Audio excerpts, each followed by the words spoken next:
Hi friends, welcome back to my channel. మీరు కనుక నా ఛానల్ ఫస్ట్ టైం చూస్తున్నారా అయితే సబ్స్క్రైబ్ చేసుకోండి. అలాగే పక్కనే ఉన్న బెల్ ఐకాన్ని క్లిక్ చేసేయండి ఫ్రెండ్స్.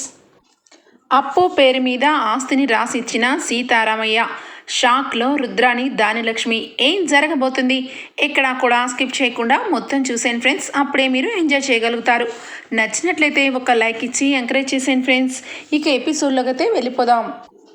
ఈ ఎపిసోడ్ స్టార్ట్ అవగానే మొత్తానికైతే అప్పుని అందరిలో చాలా ఘోరంగా అవమానిస్తుంది దానిలక్ష్మి. ఇక మీ ఇంట్లో వాళ్ళు నిన్ను సరిగా పెంచలేదా? కనీసం నీకు ఈ చీర కట్టుకోవడం రాదు, వడ్డను వడ్డించడం రాదు, కనీసం పూజలో ఎలా కూర్చోవాలో తెలియదు, అసలు నిన్ను కరెక్ట్గానే పెంచలేదు మీ అమ్మ మీ నాన్న అని చెప్పి చాలా ఘోరంగా అవమానిస్తుంది. ఆ మాటలకి కళ్యాణ్ అప్పు చాలా బాధపడతారు. ఇక కళ్యాణ్ అయితే తట్టుకోలేక పద బ్రో ఇక్కడ మనం ఉండద్దు, మనం వెళ్ళిపోదాం అని చెప్పి ఇక వచ్చిన బట్టలతోనే ఆ బట్టలు విప్పి పడేసి వాళ్ళు వచ్చిన బట్టలు కట్టుకొని బయలుదేరుతారు. ఇక ఇంట్లో అందరూ కూడా కళ్యాణ్ అప్పు విషయంలో దానిలక్ష్మికి ఇక గట్టిగానే అడుగుతారు. ఏంటి దానిలక్ష్మి, ఎందుకు అంత అహంకారం నీకు? ఇంటికి వచ్చిన కొత్త జంటని ఇంత అవమానపరుస్తున్నావు, అసలు నువ్వు మనిషివేనా అని చెప్పి ఇందిరాదేవి గట్టిగా నిలదీస్తుంది. ఆ మాటకి ఏంటి అత్తయ్య గారు, నన్ను ఎందుకు మీరు తిడుతున్నారు? నిజానికి ఈ అప్పు ఎలాంటిదో మీ అందరికీ అర్థమైంది, కానీ పైకి మాత్రం కావాలని ఏమీ అనట్లేదు. అప్పు కట్టుబొట్టు తీరు ఇదంతా కూడా వచ్చిన వాళ్ళు ఎంత ఎగతాళి చేశారో విన్నారు కదా.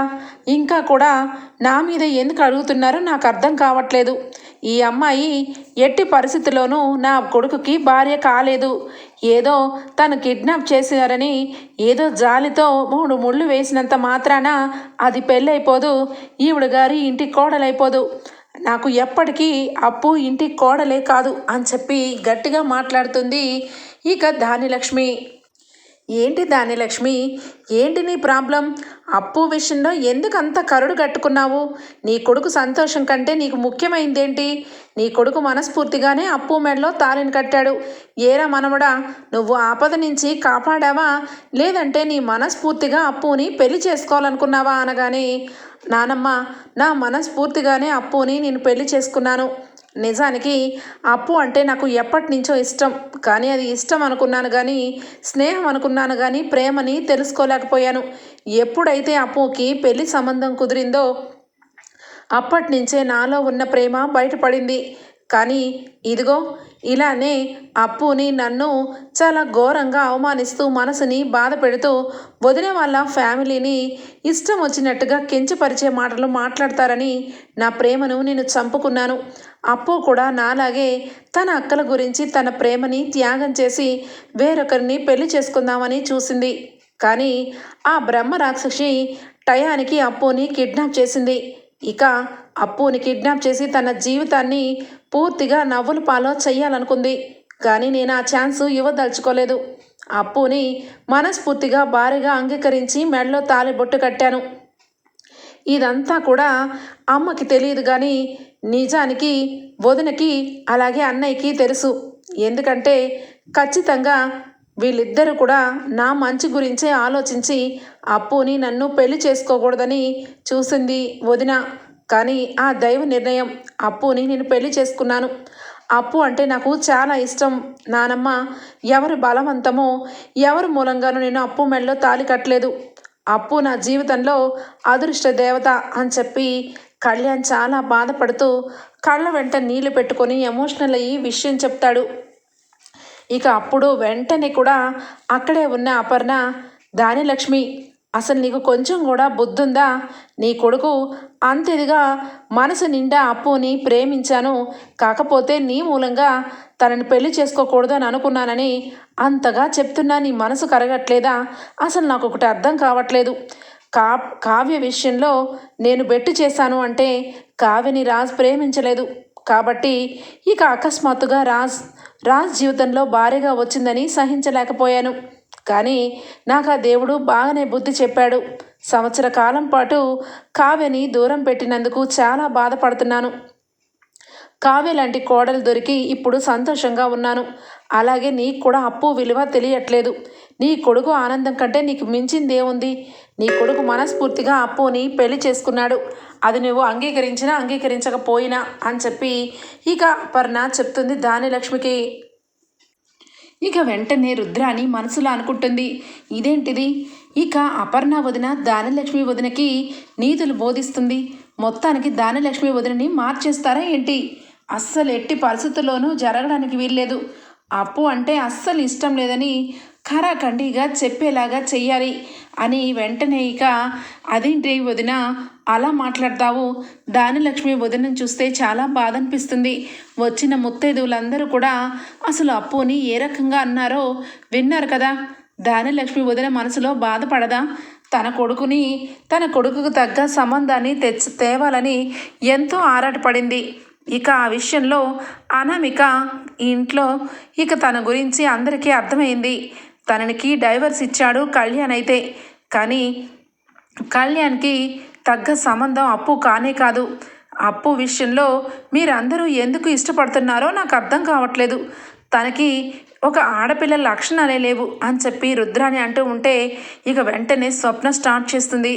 చాలు చాలు ఎక్కువ మాట్లాడుతున్నారు. మీరు నోరు మూసుకొని మూల కూర్చుంటే చాలా బాగుంటుంది. ఏంటి నా చెల్లికి ఆడపిల్ల లక్షణాలు లేవా? నీకేదో ఉన్నట్టు నీకు నీ కొడుక్కి తెగ లక్షణాలు ఉన్నాయిలే. అవునవును, నువ్వు ఈ ఏజ్ వరకు మూరెత్తుడు మేకప్ పూసుకొని జబ్బలు కనిపించేలాగా జాకెట్లు వేసుకొని టింగురంగమని తిరుగుతూ ఉంటావు కదా. కాబట్టి నీలో ఆడ లక్షణాలు కొట్టొచ్చినట్టు కనబడుతున్నాయిలే. నీ కొడుకేమో ప్రతి ఆడదాని వెనకాల ఇక చొల్లు కార్చుకుంటూ తిరుగుతూ ఉంటాడు. ఇక మీ ఇద్దరు కూడా మా చెల్లెల గురించి చెప్పే అంత క్యారెక్టర్లు మీయి అని చెప్పి స్వప్న బాగానే గడ్డి పెడుతుంది రుద్రానికి. ఇక వెంటనే కావ్య, అక్క నువ్వు ఆగు అని చెప్పి, ఏంటండి ఏంటి మీ ప్రాబ్లం? ధాన్యలక్ష్మి అత్తయ్యకి చిన్న అత్తయ్యకి ఇక మనసులో ఏదో బాధ ఉంది. ఆ బాధని ఎంతో కొంత మాతో చెప్పుకుంటున్నారు. మధ్యలో మీరెందుకండి దూరిపోతున్నారు? అప్పు విషయంలో నిజంగా ఆలోచించాల్సింది దుగ్గిరాల కుటుంబం. మీరెందుకు జోక్యం చేసుకుంటున్నారు అని చెప్పి ఇక కావ్య అంటూ ఉంటే, ఆపు కావ్య, ఏదో ఇష్టం లేదు అని చెప్పి మొన్నటి వరకు మాట్లాడావు. ఇప్పుడేమో కళ్యాణ్ని అప్పుని హారతి పళ్ళెం ఇచ్చి మరీ ఇంటికి తీసుకొని వచ్చావు. దీనంతటికీ కారణం నువ్వే. అందుకే ఆ రోజు పెళ్లి జరిగినప్పుడు కూడా కావాలని రాజ్కి మంగళసూత్రాలు ఇవ్వమని చెప్పావు. ఇష్టం లేనట్టు నలుగురిలో మామూలుగా ఉన్నావు. కానీ ఈరోజు అర్థమవుతుంది దీని అంతటికీ కర్త కర్మ క్రియ నువ్వేనని అని చెప్పి అంటుంది రుద్రాని. చాలా ఆపు అని చెప్పి గట్టిగా అరుస్తుంది ఇందిరాదేవి. ఏంటమ్మా నా నోరు ఎందుకు మూయిస్తున్నావు? ఏ కావ్య కాదా అప్పు ఇంటికి రావడానికి కారణం? డైరెక్ట్గానా ఇండైరెక్ట్గానా కావ్య చెప్పిందే కళ్యాణ్ వింటాడు అని చెప్పానగానే ఇక వెంటనే ధాన్యలక్ష్మి నీకు, రుద్రాని నీకు, మీ ఇద్దరికీ కూడా మళ్ళా చెప్తున్నాను. అప్పు కళ్యాణ్ విషయంలో మీరెందుకు అర్థం చేసుకోవట్లేదో నాకు అర్థం కావట్లేదు. నువ్వు నోరు మూసుకో రుద్రాని. ధాన్యలక్ష్మి నీకున్న ప్రాబ్లం ఏంటో నాకు చెప్పాల్సిందే. నువ్వు అనామికని ఇంటి కోడల కింద ఎందుకు ఒప్పుకున్నావో, అప్పుని ఎందుకు ఒప్పుకోలేకపోతున్నావో ఈరోజే నాకు తెలియాలి, చెప్పు అని చెప్పి గట్టిగా అడుగుతుంది. ఇక సమాధానం ఏమీ చెప్పదు ధాన్యలక్ష్మి. సమాధానం చెప్పలేకపోతున్నావా? అయితే నీ కొడుకు కోడల్ని ఇంటి గుమ్మం దాటనివ్వకుండా ఇక్కడే ఉండేలాగా చూడు. నువ్వే చూడాలి. చేసిందంతా నువ్వే కాబట్టి ఈరోజు వాళ్ళిద్దరూ వెళ్లకుండా ఇక్కడే ఉండేలాగా చూడాలి అని చెప్పి అనగానే ఒక్క 10 నిమిషాలు ఆలోచించుకొని వెంటనే ఈ అప్పు నాకు ఎందుకు ఇష్టం లేదంటే, ఈ అప్పుకి చిల్లిగవ్వంత ఆస్తి లేదు, అంతస్తు లేదు, అందం లేదు. ముఖ్యంగా ఒక ఆడపిల్ల లాంటి లక్షణాలే లేవు. ఇన్ని అవలక్షణాలున్న ఈ అమ్మాయిని నేనే కాదు ఎవ్వరూ కూడా కోడలుగా ఒప్పుకోరు అని చెప్పి అంటుంది. ఇక ఒక్కసారిగా ధాన్యలక్ష్మి మాటలకి ఇంట్లో అందరూ కూడా చాలా బాధపడతారు. ఇక ధాన్యలక్ష్మి మాటలకి ఇక ఒక్కసారిగా ఇందిరాదేవి బాగా ఆలోచన చేస్తుంది.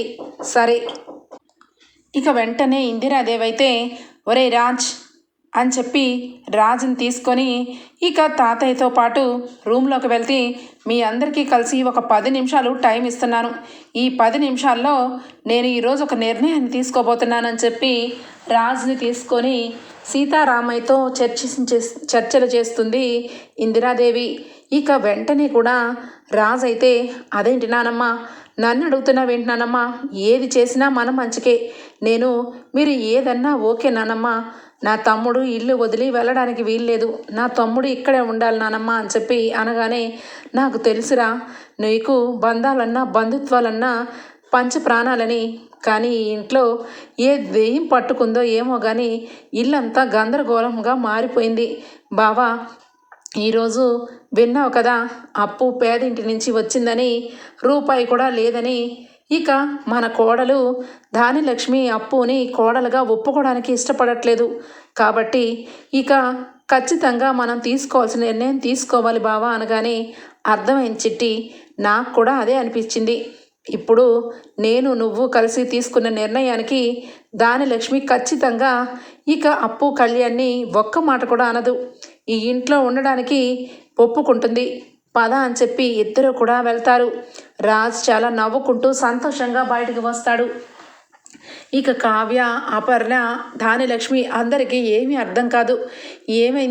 ఏమైందిరా అని చెప్పి అపర్ణ అనగానే, ఒక్క నిమిషం నా మమ్మీ, నానమ్మ తాతయ్య వాళ్ళు ఒక నిర్ణయాన్ని తీసుకున్నారు, ఆ నిర్ణయం ఏంటో చెప్పండి నానమ్మ అని చెప్పి రాజ్ సంతోషంగా అడగగానే ఇక అప్పుడు చెప్తాడు ఇక సీతారామయ్య, ఏమమ్మా ధాన్యలక్ష్మి, నువ్వు పేద కుటుంబం నుంచే వచ్చావు, కానీ ఆ రోజు నా కొడుకు ఇష్టపడ్డాడని నిన్ను పెళ్లి చేసుకొని ఇక కట్టుబట్టలతో ఇంటికి తీసుకొని వచ్చినందుకు నువ్వు ఈరోజు పేద ఇంటి నుంచి వచ్చిన పిల్లని కోడలుగా ఒప్పుకోవట్లేదు అంటే ఏంటి అర్థం? గతం అని నీ జీవితం మర్చిపోయినట్టున్నావు. ఈ ఇంట్లో ఇక కుటుంబంలో ఏ రోజు డబ్బు కోసం, ఆస్తి కోసం ఎవ్వరూ కూడా ఆశపడలేదు. కావ్య, అప్పు, స్వప్న ఒకే కుటుంబం నుంచి వచ్చారు. ఈ ఇంట్లో కలిసిమెలిసి పూజ చేసుకున్నారు.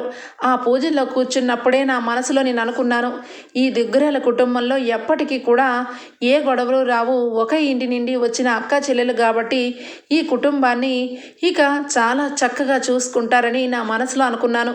కానీ నువ్వు ఈరోజు అప్పు పేదింటి నుండి వచ్చిందని అది కూడా ఇక హేళనగా మాట్లాడావు. కాబట్టి నీకు ఖచ్చితంగా ఈ విషయంలో ఒక క్లారిటీ ఇవ్వాలనుకుంటున్నాను. ఈరోజు చెప్తున్నాను, రేపు లాయర్ గారు వస్తారు. కళ్యాణ్ అప్పు పేరు మీద ఉన్న ఆస్తిని ఇక మొత్తానికి వాళ్ళకే ఇచ్చేయాలనుకుంటున్నాను. ముఖ్యంగా అప్పు పేరు మీద ఆస్తి మొత్తాన్ని రాద్దాం అనుకుంటున్నాను అని చెప్పి అనగానే ప్రకాశం వెంటనే, నాన్న చాలా గొప్ప నిర్ణయం తీసుకున్నావు, నీ నిర్ణయానికి నేను ఎప్పుడో ఊకే నాన్న, రాయించండి, రేపు లాయర్తో నా కోడల పేరు మీద ఆస్తిని రాయించండి, నాకున్న ఆస్తి అంతా నా కొడుకు కోడలే అనుభవించాలి, కాబట్టి మీరు మంచి నిర్ణయమే తీసుకున్నారు అని చెప్పి సంబరపడిపోతాడు.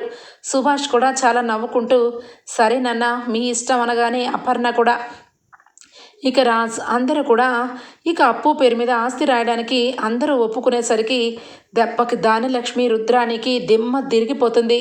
ఒక్కసారిగా ధాన్యలక్ష్మి, అప్పు పేరు మీద ఆస్తి రాస్తారా అని చెప్పి అనగానే, ఏ అప్పు పేరు మీద రాయకుండా నీ పేరు మీద రాస్తారనుకుంటున్నావా? నీకెందుకే ఆస్తి? రేపో మాపో మనదంతా అయిపోయింది, రేపటి రోజు వాళ్ళు కదా జీవితం అనుభవించేది. నా కొడుకు కోడల పేరు మీద ఆస్తి రాస్తే నీకేంటి మధ్యలో? కోడలు పేదింటి నుండి వచ్చిందని చాలా మాటలు మాట్లాడావు. ఇప్పుడు నీకంటే ఉన్న స్థాయిలో ఉంది అప్పు, నువ్వు అత్తగా అప్పుకి పనికిరావని అంటే నీకెలా ఉంటుంది అని చెప్పనగానే, అది తాతయ్య గారు అప్పు పేరు మీద ఆస్తా అని చెప్పి కావ్య అనగానే, నువ్వు ఊరుకోక అలావతి, నువ్వు మధ్యలో ఇంటర్ఫియర్ అవ్వద్దు, ఇది తాతయ్య గారు తీసుకున్న నిర్ణయం. ఖచ్చితంగా రేపు లాయర్ గారు వస్తారు తాతయ్య, మీరు అనుకున్నట్టు అప్పు పేరు మీద ఆస్తి రాయండి అని చెప్పి రాస్ అనడంతో ఇక ఒక్కసారిగా సీతారామయ్య, నా నిర్ణయానికి ఎదురే ఉండదు, రేపు ఖచ్చితంగా ఆస్తిని అప్పు పేరు మీద రాసేస్తాను. ఇక అప్పుడు కళ్యాణ్, అప్పు ఇద్దరు కూడా ఉన్నవాళ్ళే. వాళ్ళు ఉన్న కుటుంబం నుంచి వచ్చినదే అవుతుంది అప్పు. కాబట్టి ఈ ఇంట్లో ఉండడానికి నీతో పాటు హక్కు అయితే ఉంటుంది. కానీ నీ పేరు మీద ఏ ఆస్తి ఉండదు కాబట్టి మరి నీ పరిస్థితి ఏంటమ్మా అని చెప్పి సీతారామయ్య అడుగుతాడు. ఇక దానిలక్ష్మికి ఇక ఏమి మాట్లాడలేక దెబ్బకు సైలెంట్ అయిపోతుంది. ఆస్తులు అంతస్తులు ఇవన్నీ ఎప్పటి నుంచమ్మా లెక్క పెట్టడం నేర్చుకున్నావు? ఇదివరకులాగా నువ్వు ఉండట్లేదు. నీతో పాటు ఇక ఈ రుద్రాణి నీతో చేరి నీకు లేనిపోని సలహాలన్నీ ఇస్తూ నీ మనసు నిండా ద్వేషం నింపినట్టుంది. అందుకే ఈరోజు అందరి ముందు తల దించుకొని నుంచున్నావు. ఏ రోజు కూడా ఆస్తులు మనతో రావు, ప్రేమలు అనుబంధాలే వస్తాయి. కోడల్ని దగ్గరకు తీసుకొని ఇప్పటికైనా కోడలుగా ఒప్పుకో అని చెప్పి సీతారామయ్య అయితే బాగా గడ్డి పెడతాడు. ఇక రుద్రాణి అయితే దెబ్బకి ఊహించని షాక్ తగలడం వల్ల నోటి వెంట మాట రాదు.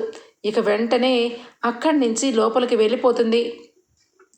రాబోయే ఎపిసోడ్స్లో ఇక సీతారామయ్య తీసుకున్న నిర్ణయానికి రుద్రాణి ఏ విధంగా బదులు చెప్పబోతుంది, దానిని ఏ రకంగా తిప్పికొట్టబోతున్నారు కావ్యరాజ్ అన్నది నెక్స్ట్ ఎపిసోడ్స్లో తెలుసుకుందాం ఫ్రెండ్స్. మీకు గనక నచ్చినట్లయితే ఒక లైక్ ఇచ్చేయండి friends. Bye, take care, thank you for watching.